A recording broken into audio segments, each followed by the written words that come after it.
মিঠুকে দিয়ে আজকে আমি আমার ভিডিওটি শুরু করলাম। আর মিঠু হচ্ছে একাকিত্ব বোধ করছে, তো মিঠুর জন্য একটা সঙ্গী আনা খুবই প্রয়োজন। আর মিঠু একা একা থাকতে অনেক বোরিং ফিল করছে, তো আল্লাহর রহমতে ওর জন্য একটা জুটি নিয়ে আসবো, ওর বন্ধু নিয়ে আসবো। তো রাতে তো অনেক বৃষ্টি হয়েছে, আর আমার দুই ননদ আমার বাসায় চলে এসেছে তার আগের দিন দুপুরে। কারণ ওরা হচ্ছে হঠাৎ করেই আমার বাসায় চলে এসেছে, ভালো লাগছিল না যে যার বাসাতে। তো রাতে বৃষ্টি হয়েছে, এখন জায়গাটা আমাকে ক্লিন করে নিতে হবে। আর এই ময়লার বালতিটা নোংরা হয়ে গিয়েছিল, তো ভাবলাম যে বৃষ্টি হলে এটা পরিষ্কার হয়ে যাবে। আর এর জন্য পানি যেখানে বেশি পড়ে সেখানে রেখে দিয়েছিলাম। তো এখন আমি বালতিটা পরিষ্কার হয়ে গিয়েছে, তো পানিটা ফেলে দিয়ে ওকে শুকাতে দিলাম। আর এই তো গত 4 দিন আগে আমার বাসায় একটুও পানি ছিল না, তো পাইপগুলোকে নামানো হয়েছে, এখনও গুছগাছ করে রাখা হয়নি।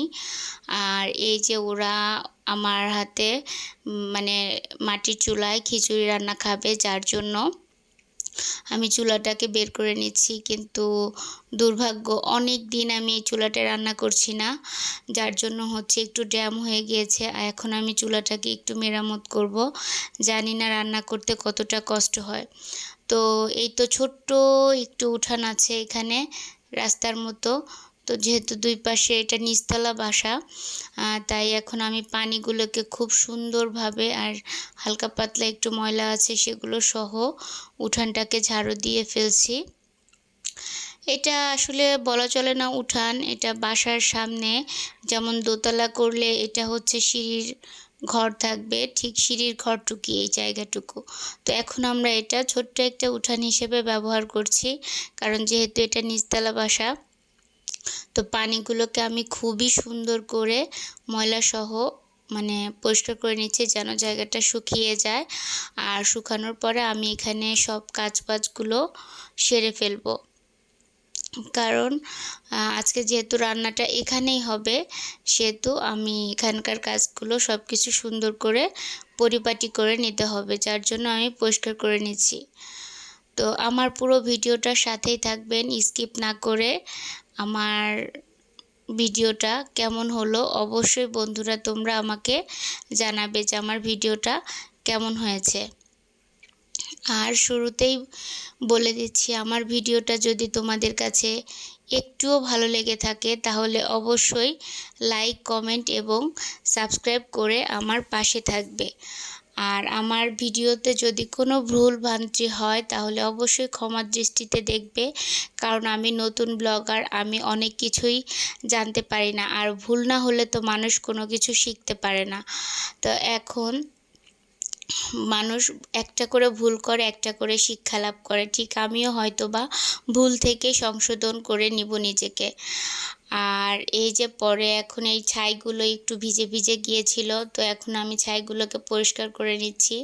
কারণ ছাইগুলো অনেক দিনের, মানে এটা আমি রোজার মধ্যে এই মাটির চুলায় রান্না করেছিলাম, এর মধ্যে আর আমি মাটির চুলায় রান্না করিনি। কারণ বাড়িতে গিয়েছিলাম, দেশের বাড়িতে গিয়ে বেশ আমি অনেক দিনই ছিলাম সবার সাথে। যেহেতু শ্বশুর মারা গিয়েছে, শাশুড়ি আছে, আর দুই ননদ আমার সাথেই দেশে যায়। তো দেশে যাওয়ার পরে ওরা অনেক দিন থাকা হয়েছিল, আর আসার পরে ওরকম একটা টাইম হয়নি কাজ বাজের জন্য। অনেক কাজকর্ম, বাচ্চা কাচ্চা, 4টা বাচ্চা সামলাতে হয় আমাদের দুই বোনের। আর এই যে আমি এখন খড়ি নেওয়ার জন্য সিঁড়ির ঘরে এসেছি উপরে। তো খড়িগুলো নিয়ে আস্তে আস্তে আমি মানে সব যে খড়িগুলো জ্বালানো হবে সেই খড়িগুলোকে আমি সুন্দর করে বেছে বেছে নিচ্ছি। কারণ যেহেতু চুলাটা আমার একটু ড্যাম হয়েছে, অনেক দিন যাবত রান্না হয় না, সেহেতু ওর জন্য অনেক বেশি সুন্দর সুন্দর খড়িগুলো নিতে হবে।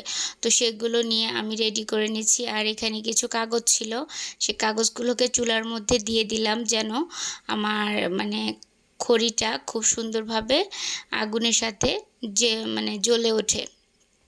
আর এগুলো হচ্ছে কাঠের গুঁড়ি ছিল, সেগুলো দিয়ে দিলাম যেন আমার জালটা সুন্দরভাবে হয়। তো এই যে রান্নাঘরটা দেখিয়ে দিলাম, রান্নাঘরের অবস্থা অনেক বেশি খারাপ। তো রান্নাঘরটাও পরিষ্কার করে নিব এর মধ্যে আমি। আর এই যে ছাদে এসে সবগুলো কাপড় মেলে দিলাম, যেহেতু সকাল সকাল। এখন সকাল 7:30 বাজে। আমার আজকের ভিডিওটা আমি শুরু করে দিয়েছি। তো কাপড়গুলোকে মেলে দেওয়ার পরে আমি নিচে এসে দেখি আমার সাহেব বাজার নিয়ে চলে এসেছে। তো সে বলল, আসো তোমাকে একটু সাহায্য করে দেই। তো বললাম যে ঠিক আছে দাও, একটু সাহায্য পেলে তো কার না ভালো লাগে, সবারই ভালো লাগে। আর স্বামীর সাহায্য বলে কথা, স্বামী যদি সাহায্য করে তাহলে তো কথাই নেই। প্রত্যেকটি মেয়ের জীবনে স্বামী সাহায্য পেলে অনেক বেশি খুশি হয়, অনেক বেশি শান্তি পায়। তো আমি তাকে সব কিছু বটি, তারপর সব কিছু এগিয়ে দিলাম। তো এখন সে মাংসগুলোকে ছোট ছোট করে কেটে নিচ্ছে। তো ওরা হচ্ছে মাংস দিয়ে খিচুড়ি খাবে, গরুর মাংস দিয়ে। তো সাহেব আমাকে একটু সাহায্য করে দিল। আর হচ্ছে আমি পাশাপাশি আদার্স যে কাজগুলো ছিল, আমার রান্নাঘরে জমানো কাজ ছিল, সেই কাজগুলোকে আমি পরিষ্কার করে মানে নিয়ে নিলাম। আর তারপর, কারণ এগুলো রাতের জমানো কাজ প্রতিদিন ক্লিয়ার করে তো মানে রাখতে এনার্জি হয় না, মাঝে মাঝে জমিয়ে রাখতে হয়, কারণ বাচ্চা কাচ্চার পড়াশোনা আর এক্সাম চলছে সবার, যার জন্য। তো চাল আর ডালগুলোকে আমি এখানে সুন্দর করে মেপে একসাথে রেডি করে রেখে দিচ্ছি। যখন লাগবে তখন আমি ধুয়ে এটাকে রান্নার জন্য রান্নার জন্য নিয়ে যাব। তো এখন চাল ডাল মিলে আমি এখানে 1 কেজি পরিমাণের মতো নিয়ে নিয়েছি। তো এখন এই তো আমার চাল ডালগুলো মিক্স হয়েছে, যদিও আজকে একটু ডালটা কম হয়েছে, তো যার কারণে হচ্ছে মনটা একটু খারাপ যে ডালটা কম হবে। তো কিছুই করার নেই, কারণ সব সময় তো আর একই রকমের জিনিস থাকে না ঘরে। তো ঘরে যতটুকু আছে অতটুকু দিয়ে রান্না বসিয়ে দিব ইনশাল্লাহ। আর আমার হাজবেন্ড আমাকে দেখিয়ে দিচ্ছে যে আমি কিভাবে আলুগুলোকে কাটবো।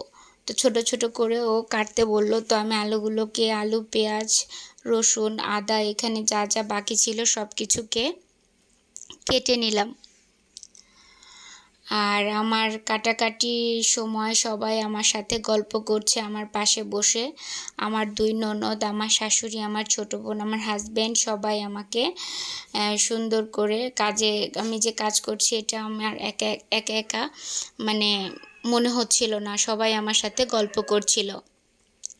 আর পরিবারের মানুষগুলো যদি এরকম পাশে থাকে বা ভালো লাগে, মানে কাজ করতে অনেক কাজ করে ফেললেও মনে হয় না যে কাজ শেষ হয়ে গিয়েছে। তো কিভাবে যে কাজগুলো শেষ হয়ে যায়। তারপর আমি আলু কেটে সব মশলাগুলোকে কেটে নিয়েছি, যেগুলো কাটাকাটি ছিল। তো কাটাকাটি শেষ করে আমি মাংসটাকে খুব ভালোভাবে ধুয়ে নিলাম। এখন আমি মাংসটাকে বসিয়ে দিব। আর হচ্ছে আগে আমি মাংসটা কষিয়ে নিব। তো আমার 2 ননদ আমার সাথে দুষ্টামি করছিল। তারপর আমার হাজব্যান্ডও দুষ্টামি করছিল এখানে বসে বসে, যে আমি নাকি আজকে চুলায় রান্না করতে পারবো না, কারণ চুলাটা হচ্ছে ভিজে গিয়েছে, একটু ড্যাম হয়েছে। এখন আল্লাহ ভরসা, আল্লাহর নামে রান্নাটা শুরু করে দিব ইনশাল্লাহ। হয়ে যাবে, হয়তো বা একটু ধোয়া হবে, কিন্তু রান্নাটা হয়ে যাবে। আমাদের থেকেও তো মানুষ কত কষ্টে রান্নাবাড়ি করে না, আর আমরা তো রেগুলার না, শখবশত 2-1 দিন রান্না করতেই পারি। তো অনেক ধোয়া হচ্ছিল, যেহেতু ফার্স্ট টাইম চুলাটা ধরিয়েছি আজকে অনেক দিন পর, এর জন্য অনেক ধোয়া হচ্ছিল। আমার মনে হচ্ছিল দমটা বন্ধ হয়ে যাচ্ছে, যেহেতু এই ধোঁয়াটা তো সহ্য করার মতন মানে অভ্যাস নেই আমাদের, সেহেতু এই জন্যই খারাপ লাগছিল। তো আল্লাহর রহমতে কিছুই করার নেই, রান্নাটা বসিয়ে দিলাম বিসমিল্লাহ বলে। তো এখন আমি কড়াইটা গরম হয়ে যাওয়ার পরে তেল দিয়ে দিয়েছি। এখন আমি সামান্য একটু আস্ত জিরা দিয়ে দিলাম। তারপর আমি পেঁয়াজগুলোকে দিয়ে দিচ্ছি। তো পেঁয়াজগুলোকে আমি দিয়ে একটু নেড়ে নিচ্ছি যেন পেঁয়াজগুলো তেলের সাথে মিক্সড হয়ে যায়। তারপর পেঁয়াজগুলোকে একটু সফট করে তারপরে আমি সব মশলাপাতিগুলো আস্তে আস্তে দিয়ে দিব, কারণ আগে আমি মাংসটাকে খুব ভালোভাবে কষিয়ে নিব। তো এর মধ্যে আমার আরও যে কাজগুলো ছিল সেগুলো আমি সেরে ফেলেছি, যেহেতু সব কাজ ক্যাপচার করা সম্ভব হয় না একা হাতে। সাপোর্ট যদি কারো থাকতো তাহলে অবশ্যই অনেক ভালো হতো, কিন্তু আমার কোনো সাপোর্ট নেই। আমি একা একা ভিডিও বানাই, আর একা একা ভিডিও বানাতে একটু এদিক সেদিক হয়ে যায়, মোবাইলটা নাড়া লেগে যায়, যার কারণে হচ্ছে কষ্ট হয়, অনেক বেশি কষ্ট হয় একা হাতে ভিডিও বানানোটা।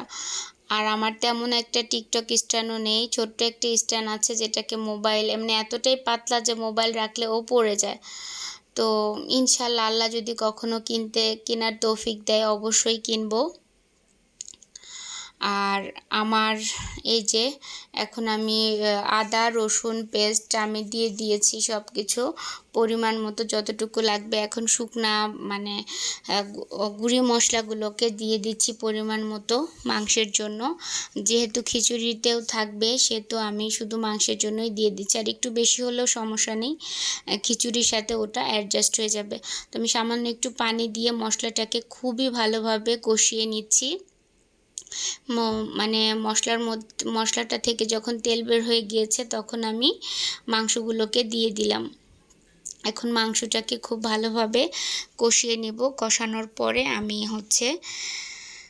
পরে এটা নামিয়ে রেখে আমি খিচুড়ি রান্না করব। তো মাংসটা বলক এসে গিয়েছে, আর ওই যে বললাম ধোয়া হচ্ছে, তারপরও আমি রান্না করছি আজকে, কারণ অনেক ধোঁয়া হচ্ছিল এই চুলা থেকে, ভিজা চুলার জন্য। তো আলহামদুলিল্লাহ আমার মাংসটা অনেক সুন্দরভাবে কষানো হয়ে গিয়েছে। তো একটু পরেই আমি মাংসটাকে নামিয়ে রেখে এই যে খিচুড়ির জন্য পাতিল বসিয়ে দিয়েছি। তো এখন আমি আমার মোবাইলটা এক এক সময় এক এক দিকে হচ্ছে, কারণ এই যে আমি যখন যেভাবে থেকে মানে মোবাইলটাকে রেখে আমি রান্নাটা করতে পারছি আমি ঠিক ওভাবেই করছি। এতে যদি আপনাদের খারাপ লাগে তাহলে অবশ্যই কমেন্টে জানাবেন। আমি ট্রাই করব একাভাবে ভিডিওটা বানানোর জন্য। তো চেষ্টা করি যেন কোনো ভুল না হয়, কিন্তু এর মাঝেও ভুল ত্রুটি হয়ে যায়, আমরা তো মানুষ না, ভুল তো একটু হবেই। তো আমি খিচুড়ির মধ্যে আস্ত রসুন 2 টুকরা করে দিয়ে দিয়েছি, আর পেঁয়াজ কাঁচামরিচ, আর এর মধ্যে আলু দিয়ে আমি এগুলোকে খুব সুন্দর করে ভেজে নিব। কারণ এই আলুটা যদি না ভেজে নেই মানে এই তেলের সাথে, তাহলে আলুটা একটু মানে কাঁচা কাঁচা থাকবে, জন্য আমি আলুটাকে একটু পরিমাণ মতো লবণও দিচ্ছি, কমিয়ে দিচ্ছি, কারণ মাংসতেও তো লবণ আছে। এই জন্য আমি মাংসটাকে কমিয়ে মানে লবণ আছে জন্য আমি আলুতে মানে খিচুড়ির জন্য লবণটা কমিয়ে দিয়েছি। আর এখন আমি আলুটাকে সুন্দর করে ভেজে নিয়ে তারপরে এই যে শুধু একটু পেঁয়াজ বাটা দিয়েছি আর সামান্য পরিমাণে একটু আদা বাটা দিয়েছি, কারণ খিচুড়িতে অনেকটুকুই তো চাল আছে, যার জন্য প্রায় 1 কেজির মতো চাল। আর আমার এখানে ছড়ানো পাতিলটা নিচে নামানো ছিল না, জন্য আজকে আমি এই মানে উঁচু করা পাতিলটাতে আমার রান্না করতে অনেক কষ্ট হয়েছে। তারপরেও কিছু করার নেই, কারণ রান্না তো করতে হবে, মহিলা মানুষের সব কিছুতেই অভ্যাস করতে হয়। তো ওই চিন্তা করে আমি মানে রান্নাটা বিসমিল্লাহ বলে বসিয়ে দিলাম। তো এখন পরিমাণ মতো আমি গুঁড়ি মশলাগুলোকে দিয়ে দিচ্ছি, যতটুকু লাগবে একটু কমিয়ে দিচ্ছি, কারণ মাংসের মধ্যে মশলা আছে। আর এই যে এখন আমি মশলাটাকে সুন্দরভাবে কষিয়ে নিয়ে তারপর আমি এই যে চালটাকে দিয়ে দিব। তো এর মধ্যে আমাদের রান্না করতে আজকে অনেক বেশি সময় লেগে গেছে, বাচ্চাদের প্রচুর ক্ষুধা লেগেছে, কারণ এই যে লার্কি চুলায় রান্না করতে গিয়ে আজকে চুলাটা ভেজার জন্য অনেক সমস্যা হয়েছে, আর চোখে ধোঁয়া লাগার জন্য অনেক কষ্ট হচ্ছিল রান্না করতে। তো এই যে এখন আমি এটাকে আলু আর মশলাটাকে খুব ভালোভাবে কষিয়ে নিব। তারপর আমি আলুগুলোর মানে মশলার মধ্যে চালটাকে দিয়ে দিব। তো এই দেখেন কত ধোঁয়া হচ্ছে, এত ধোঁয়া হচ্ছিল যে মানে বলার মতো না। আর সংসারে তো কাজের অভাব নেই, ওই যে বাহিরে রান্না করতে আসছি জন্য ঘরে অনেক কাজ জমে পড়ে আছে।